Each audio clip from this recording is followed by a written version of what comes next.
We have now reached the stage. The storm that we have consistently warned South Africans about is now arriving.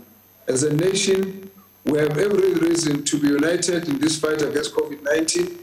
We do not be divided. uNgqongqoshe ukusho lokhu nje sebengaphezulu kweinkulungwane ezintathu abantu asebebulewe yiCOVID-19 kulelizwe. Asebehaqekile bangu 215,885. Before COVID-19 landed on our shores, we looked at the rising numbers in various countries with wonder. But now, it's no longer a matter of announcing numbers of confirmed cases. We're now at a point where it is our fathers, our mothers, our brothers and sisters and close friends and comrades that are infected. uNgqongqoshe uthi lo mashayabhuqe sonke uzosishiya sinezilonda ezingasoze zelapheka. The pandemic that is attacking us globally will cause some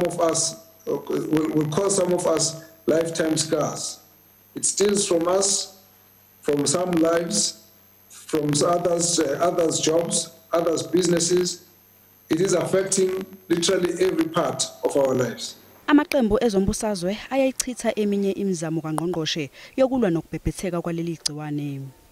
Minister Mkhize, the analogy that you make about the storm that is coming suggests that we are merely subjecting ourselves to destruction as we are seeing across the country, as though we are lambs to the slaughter. That is simply not good enough. We have argued that schools must stay closed until you have passed the peak of the pandemic, Minister, and you ignored us. And now teachers and children are infected in their thousands.